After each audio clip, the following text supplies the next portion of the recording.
Assalamu alaikum rahmatullahi barakatuh. We are back again with the third poem, The Inkscape Rock by Robert Southey. Okay.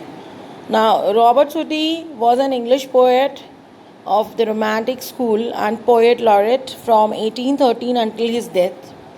Like the other lake poets means love of nature. Okay, William Wordsworth and Samuel Taylor Coleridge. Southey had begun as a radical but became steadily more conservative as he acquired respect for Britain and its institutions. Now, he was born on 12th August 1774 in Bristol, United Kingdom, and he died on 21st March 1843 in London. His famous works includes The Inkscape Rock, Thalaba the Destroyer, and more. He had two children, Charles Cuthbert Southey and Edith May Southey. Okay. Now, The Inkscape Rock is a ballad. Ballad means a story poem.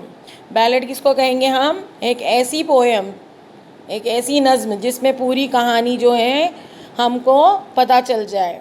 ठीक है. तो जो एक छोटी सी कहानी है या बड़ी सी कहानी जैसे भी हो, एक कहानी को एक नज़्म की शक्ल देने वाले जो नज़में होती हैं उनको कहा जाता है ballad. Published in 1802, it tells the story of a 14th century attempt by the abbot of Aberbrothock. ये पोएम पब्लिश हुई थी 1802 में और ये क्या है, 14वीं सदी की एक कहानी है. हाँ, और ये कोशिश है. किसकी कोशिश थी? Abbott of एबरब्रोथॉक. एबॉट कौन होता है?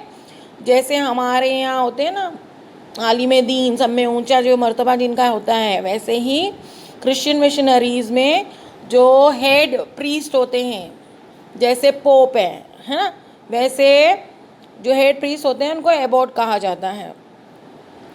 To install a warning bell on Inchcape. Inchcape क्या है? एक जगह के पास बड़ा सा पत्थर, नोकीला पत्थर था, उसको इंचकेप रॉक कहा जाता था और वहाँ पर जो है उन्होंने एक बेल बांधी थी उस पत्थर पर. A notorious sandstone reef about 11 miles, that is 18 kilometer off the east coast of Scotland. तो स्कॉटलैंड के ईस्ट की तरफ पूर्व दिशा में क्या था? ये एक सैंडस्टोन रीफ था, बड़ा सा नोकीला पत्थर जैसा था. ठीक है. और उस पर ये क्या है, इन्होंने वो बेल बांधी थी. The poem tells how the bell was remove by a pirate. Pirate कौन होता है? जहाज, ये समुद्री लुटेरे. पहले ज़माने में लोग क्या करते थे, जहाज़ों को लूट दिया करते थे समुद्र में. तो उन समुद्री लुटेरों को कहा जाता था पायरेट. तो वो बेल जो इन्होंने लगाई थी, जो एबॉट ऑफ एबरब्रोथॉक ने, वो निकालने का काम एक पायरेट ने किया था. उनका नाम था sir Ralph, who subsequently perished on the reef while returning to Scotland in bad weather some time later. फिर क्या हुआ? जब मौसम अच्छा था तब उन्होंने बेल काट दी, हटा दी, कि कोई उनकी तारीफ़ ना करे एबॉट ऑफ एबरब्रोथॉक की, कोई उनकी सराहना ना करे, कोई उनको दुआएं ना दे. और उनकी बदकिस्मती ऐसी हुई कि जब मौसम ख़राब था उनका गुज़र उसी रास्ते से हुआ और वहीं पे उनका क्या हुआ, अंजाम बुरा हो गया. Like many of the Southey's ballads, the Inchcape Rock describes a supernatural event. But its basic theme is that those who do bad things will ultimately be punished accordingly and poetic justice done. अभी इस नज़म के ज़रिए हमको क्या सीखने को मिलता है कि बुरे का अंजाम बुरा ही होता है. अगर कोई भी इंसान अच्छा काम करेगा उसको कहीं ना कहीं उस अच्छाई का सिला अच्छा ही शक्ल में मिलेगा, चाहे वो कुछ हो.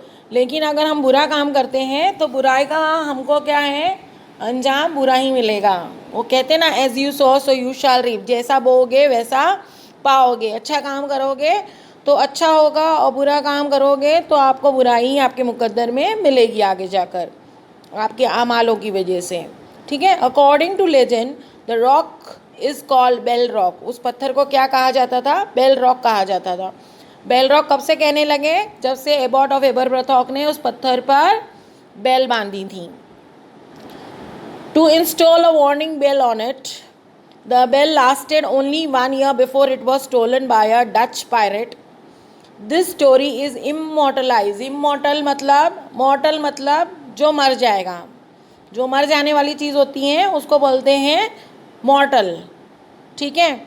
इमॉर्टल लाफानी, जो कभी ना ख़त्म होने वाली हो, सदियों सदियों तक वो क्या है, कहानी ऐसी की ऐसी ही चलती रहेगी.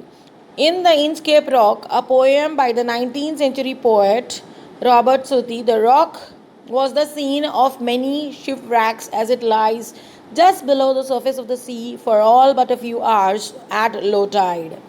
क्या है वो रॉक, वो जो बेल रॉक था वो क्या था, वो बहुत सारे जहाज़ों को तोड़ चुका था, क्योंकि जब तूफ़ान होता था, दरिया में उफान होता था, तो वो पत्थर किसी को नज़र ही नहीं आता था.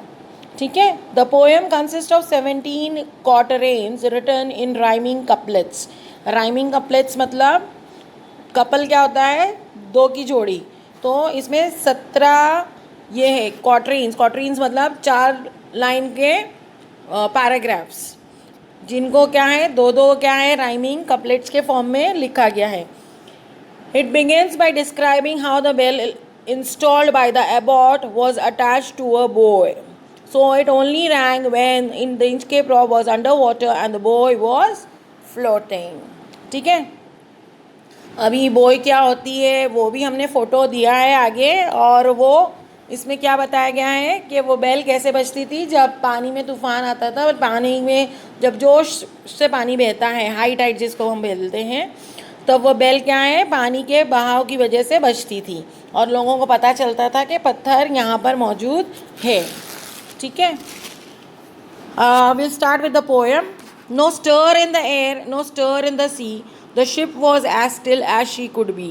Her sails from heaven received no motion. Her keel was steady in the ocean. No stir in the air. अभी देखो, no stir वर्ड रिपीट हुआ है, तो ये रेपिटेशन है. ठीक है.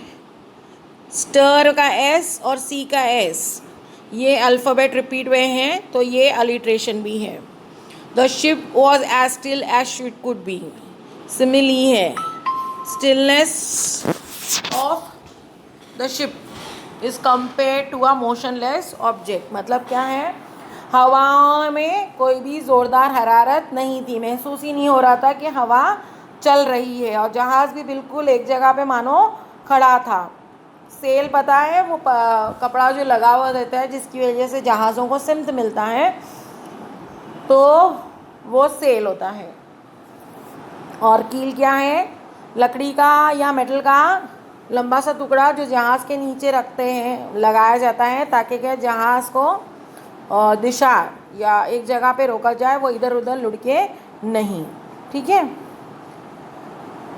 विदाउट ईदर साइन और sound of their shock the waves flowed over the inch-cape rock. So little they rose, so little they fell. They did not move the inch-cape bell. मतलब क्या है, क्योंकि अभी क्या है, मौसम सुहाना है, हवाएं ज़ोरदार नहीं चल रही हैं, बिल्कुल धीमी धीमी हवाएं चल रही हैं, तो महसूस ही नहीं हो रहा है कि हवा का गुज़र भी वहाँ से हो रहा है. विदाउट ईदर साइन और साउंड, ना कोई निशानी है ना आवाज़ है.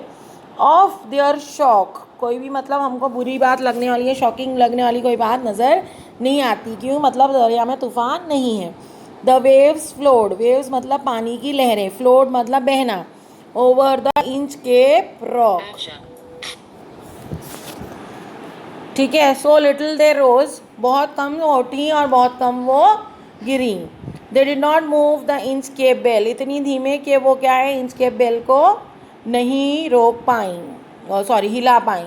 ठीक है.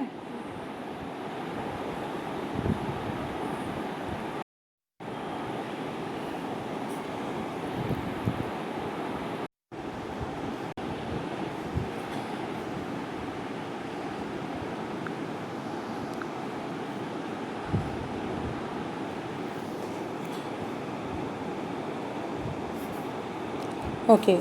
The third paragraph says the abbot of Aberbrothock had placed the bell on the Inchcape rock. On a bow in the storm, it floated and swung, and over the waves its warning rang. The abbot of Aberbrothock, I told you who is abbot? Head priest. जितने भी जैसे हमारे ये रहते हैं मौलाना वगैरह, उनके जो हेड रहते हैं आमिर, उनको एबॉट बोलेंगे। वैसे ही पोप जैसे क्रिश्चियन मिशनरीज़ में हो गया, तो एबरब्रथॉक जगह का नाम है। वहाँ के जो थे हेड, उन्होंने क्या किए थे, उन्होंने एक बेल लगाए थे इंचकेप रॉक पे या बेल रॉक पे, ठीक है। On the boy in the storm, उसकी जो है जब तूफान होता था, इट फ्लोटेड एंड स्वंग, तो बेल क्या है, हिलती थी। And over the waves it's warning रंग, और बेल की आवाज़ क्या है, आती थी, और मानो वो एक चेतावनी की निशानी थी, किसके लिए, जो वहाँ के राह गुज़र थे, उस समुद्र के सफ़र करने वाले जो थे, उस जगह के पास से गुज़रने वालों के लिए। When the rock was hid by the surge swell, the mariners heard the warning bell, and then they knew the perilous rock and blessed the abbot of Aberbrothock. When the rock was hid, मतलब जब वो rock, Inchcape rock जो है छुप जाता था, by the surge swell, मतलब जब हाई टाइड होता था, तूफान आता था दरिया में, या हाई टाइड होता था और वो पत्थर नज़र नहीं आता था, तो मैरिनर्स मतलब जो समुद्र का सफ़र कर रहे हैं, वहाँ से गुजरने वाले लोगों को क्या है, वार्निंग बेल सुनाई देती थी, ठीक है। तो जब वो सुनाई देती थी तो उनको मालूम पड़ जाता था कि यहाँ पे क्या है, पेरिलियस रॉक, पेरिलियस मतलब डेंजरस, खतरनाक, ठीक है। एंड ब्लेस मतलब दुआएं देना है। ब्लेस्ड यहाँ पे BLEST इसलिए लिखा हुआ है कि ओल्ड फॉर्म है इंग्लिश लैंग्वेज का, तो वो लोग उनको दुआएं देते थे। The sun in the heaven was shining gay, all things were joyful on that day. The seabirds screamed as they wheeled around, and there was joyance in their sound. The sun in the heaven was shining gay मतलब सूरज आसमान में चमक रहा था। कैसे चमक रहा था, खुश होकर। अभी देखो यहाँ पे सन को इंसानी सिफत दी है खुश होने की, ठीक है, तो ये क्या हो जाएगा, पर्सोनिफिकेशन हो जाएगा। फिर all things were joyful on that day, माहौल ही पूरा क्या था, खुशनुमा था, हर चीज़ बड़ी अच्छी लग रही थी। The sea birds screamed as they wheeled around, sea birds जो समुद्र के ऊपर परिंदों का मजमा घूमता है, गोल गोल उन लोग क्या है, चक्कर काट रहे थे। व्हील्ड अराउंड मतलब गोल गोल चक्कर की चक्कर के मानंद उन लोग क्या है, घूम रहे थे। And there was joyance in their sound, उनकी आवाज़ से भी क्या है, खुशी झलक रही थी। The boy of the Inchcape Bell was seen, a darker speck on the ocean green. So Ralph the rover walked his deck, and he fixed on his eye on the darker speck. The boy मतलब जो ऊपरी हिस्सा था bell का, वो जो है नज़र आ रहा था समुद्र में अब, और पूरा समुद्र कैसे लग रहा था, ocean was looking to be a green patch, पूरा हरियाली, क्योंकि वो जो प्लैंकटन्स होते हैं, समुद्री पौधे, उसकी वजह से वो नज़ारा पूरा कैसा नज़र आ रहा था, हरा हरा लग रहा था समुद्र। और sir Ralph the rover walk this deck, deck देखो यहाँ पर जो है 14th स्लाइड में आपको दिखेगा, मैंने वहाँ पे मार्क करके दिया है, ठीक है। And fixed his eye on the darker speck, और उनकी नज़रें कहाँ गड़ी थी, उस डार्कर स्पेक पे गड़ी हुई थी। He felt the cheering power of spring. It made him whistle, it made him sing. His heart was mirthful to excess, but the rover's mirth was wickedness. अभी क्या है, he felt the cheering power of spring, मतलब जो खुशगवार मौसम था, उसकी खुशी को वो महसूस कर रहे थे, और वो उस मौसम को एंजॉय कर रहे थे, और वो इतना खुश हुए कि वो क्या है, अपनी सीटी बजाने लगे होठों से, और वो गाना गुनगुनाने लगे, और उनका दिल क्या है, बेहद खुश था। मर्थफुल मतलब यहाँ पे खुशी के मारे भरा हुआ था। टू एक्सेस मतलब खुशी उनकी थी, लेकिन उनकी खुशी क्या थी, विकेडनेस मतलब किसी का बुरा सोचना, ठीक है, कि हाँ अब तो मुझे वो बेल नज़र आ रही है, अब मैं देखता हूँ कौन जो है एबॉट ऑफ एबरब्रथॉक को क्या है, दुआएं देगा, उसकी तारीफ़ करेगा, क्योंकि उनको उनसे क्या थी, जलन होती थी। His eye was on the Inchcape float, quoth he मतलब सेड ही, कहा उन्होंने, my men put out the boat and row me to the Inchcape rock and I plague the abbot of Aberbrothok, मतलब क्या है, उनकी नज़रें कहाँ थी, इंचकेप की वो बेल पे, फ्लोट मतलब यहाँ पे बेल, तैरती हुई बेल पर। उन्होंने कहा अपने लोगों से कि जहाज़ में से छोटी सी कश्ती को नीचे करो और उस कश्ती से मुझे कहाँ ले जाओ, इंचकेप रॉक तक ले जाओ। And I plague the abbot of Aberbrothok. Plague मतलब नुकसान पहुंचाना, दुख पहुंचाना, ठीक है। The boat is lowered, the boatman row. अभी ये आपको अगर समझना है तो टाइटैनिक पिक्चर में भी देखा था, जब इमरजेंसी होती है तो जो बड़े जहाज़ के साइड में जो लाइफ सेविंग बोट्स होती हैं वो लोग उसको नीचे करते हैं, वैसे ही इनके पास भी बड़े जहाज़ में लाइफ सेविंग बोट होगी, वो बोट को उन्होंने नीचे किया और वो कहाँ गए थे, इंचकेप रॉक पे। And to the Inchcape rock they go, वो पहुंच गए इंचकेप रॉक तक। Sir Ralph bent over from the boat, वो क्या है अपनी बोट से झुके, कहाँ झुके, इंचकेप रॉक के पास झुके और उन्होंने cut the bell from the Inchcape float, Inchcape के पत्थर पे से वो बेल को उन्होंने काट दिया। Down sank the bell with a gurgling sound, the bubbles rose and burst around. Down sank the bell with a gurgling sound. अभी यहाँ पे गर्गलिंग साउंड की वजह से फिगर ऑफ स्पीच ओनोमेटोपिया आ जाएगा, क्योंकि वो गर्गलिंग वर्ड से क्या आवाज़ बेल का हमको समझ में आ रहा है। The bubbles rose and burst around, आपको मालूम है अगर पानी में हम कोई भी चीज़ डालते हैं तो क्या है, जब वो अंदर जाने लगती हैं तो बुलबुले उठते हैं।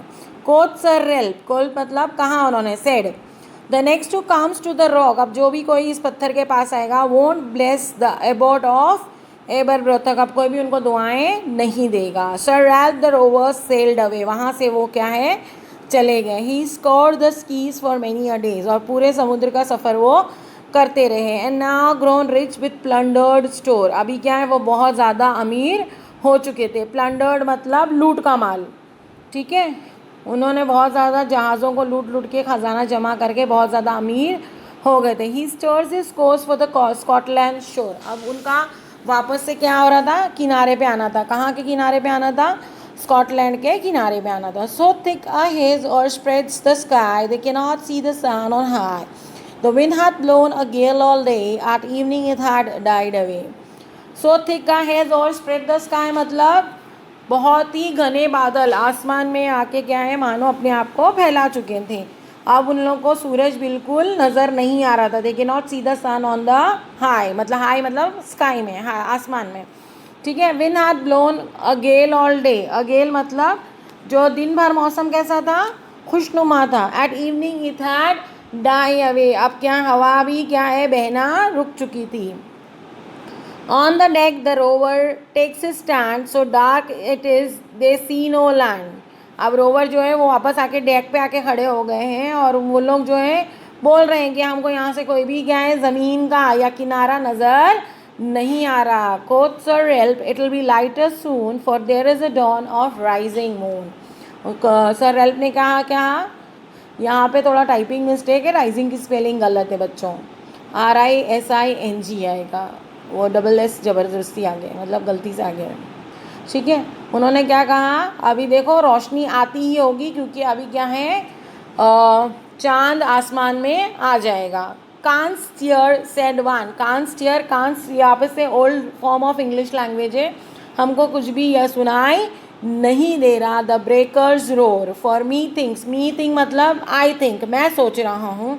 We should be near the shore, उसमें से एक जो जहाज़ चलाने वाला था उसने क्या कहा कि हमको आपकी आवाज़ नहीं आ रही है, लेकिन मैं सोच रहा हूँ कि हम क्या किनारे के बहुत ही नज़दीक हैंगे। Now where we are I cannot tell, लेकिन अभी हम फ़िलहाल कहाँ हैं ये मैं आपको बता नहीं सकता। But I wish I could hear the Inchcape Bell, लेकिन ये उम्मीद करता हूँ कि मैं इंचकेप बेल की आवाज़ सुन पाऊँ। They hear no sound, the swell is strong, अब कोई आवाज़ नहीं आ रही है, पानी में क्या है बहुत ज़्यादा तूफ़ान आया हुआ है। दो the wind had fallen they drift along, जहाँ पे ज़ोरदार हवा चलने लगी वैसे वैसे क्या है, हवा के ज़रिए पानी में उनका जो है मानो तूफ़ान आया था, और तूफ़ान में क्या है वो लोग बहते जा रहे थे। टिल द वेसल, वेसल यहाँ पे नॉर्मली वेसल हम लोग जो घर में इस्तेमाल होते हैं बर्तन उसके लिए यूज़ करते हैं, यहाँ पे वेसल का मतलब है जहाज़, ठीक है, जहाज़ के लिए भी वेसल का इस्तेमाल होता है।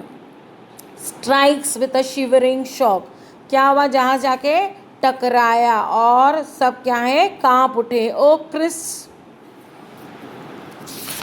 ओ क्राइस, उधर वो अपोस्ट्रोफी है, it is the Inchcape Rock. अब क्या है यहाँ पे, इंचकेप रॉक है। Sir Ralph the rover tore his hair. अब क्या हुआ, सर रैल्फ ने क्या किया, उन्होंने अपने बाल नोचे। He cursed himself in his despair. Despair मतलब मायूसी, उदासी, गमज़दा होना, ठीक है, और नाकामी का फेस करना, ऐसा। तो उन्होंने अपने आप को मायूस होकर बुरा भला अपने आप को वो कहने लगे। The waves rush in every side. अब क्या हुआ, जहाज़ में पानी भरने लगा। The ship is sinking beneath the tide. अब क्या है, पानी की लहरों में जहाज़ डूबता जा रहा है। यहाँ पे बीनीथ द टाइड है, टी वहाँ पे मिसिंग है, स्पेलिंग मिस्टेक है। और एक लास्ट पैराग्राफ है, इसमें 4 जो है लाइन लास्ट की मिसिंग है, सिर्फ यही आया है इसमें टाइपिंग में। But even in his dying fear. अब उसको मौत का खौफ हो चुका था कि अब मैं बचने वाला नहीं हूँ। One dreadful sound could the rover year. उनको फिर भी मरते मरते भी क्या है, उनको एक आवाज़ सुनाई दे रही थी। A sound as if with the Inchcape Bell the devil below was ringing his knell. उनको किस चीज़ की आवाज़ सुनाई दे रही थी, वो इंचकेप बेल की आवाज़ सुनाई दे रही थी। मानो क्या है, कोई फरिश्ता, मौत का फरिश्ता बोल सकते हैं हम लोग, वो क्या है, उनके आखिरी वक्त का क्या है, ऐलान कर रहा है। नॉर्मली जब क्रिश्चियंस मरते हैं तो उनकी जो फिनरल, जो जनाजा लेके जाया जाता है कब्रिस्तान में, तो लोग क्या है, सैड म्यूज़िक प्ले करते हैं, ढोल बाजे वगैरह रहते हैं। तो अब यहाँ पे सर रैल्फ को क्या लग रहा था कि मेरा मौत का फरिश्ता आके वहीं स्केल बेल बजा रहा है और बता रहा है कि अब तेरा टाइम ख़त्म हो चुका है, तूने जो किया उसका भुगतान भरने का वक्त आ गया है। Hope you all understand the poem, but if you still have difficulty, we can discuss. I have gone in Hindi for explanation for all our fellow students, those who are from vernacular medium, so it becomes easy for them to understand. ठीक है, हिंदी में explanation करने का एक ही वजह है कि जिनको इंग्लिश समझ तो लेते हैं बट बहुत ज़्यादा महारत हासिल नहीं है, हमारी इंग्लिश थोड़ी सी अगर कमज़ोर है, तो हम लोग जो हैं उसको अच्छी तरह से समझ लें, ठीक है। और अगर आप लोगों को कुछ प्रॉब्लम रहेगा तो कन्वे करना आपकी क्लास टीचर्स को, फिर हम आपके डाउट्स क्लियर कर देंगे इंशाल्लाह। और ये लास्ट के जो पैराग्राफ्स हैं उसमें हमने फिगर ऑफ स्पीच वगैरह आपसे डिस्कस नहीं किए हैं, राइमिंग स्कीम वगैरह डिस्कस नहीं की हैं। स्लाइड 15 से he fell the cheering power of spring, यहाँ से हम जो है आपको अलग से बना के वो भेज देंगे, फिगर ऑफ स्पीच का भी और राइमिंग स्कीम वगैरह जो भी रहेगा, ठीक है। With this we end. जज़ाकल्लाहु खैरन कसीरा।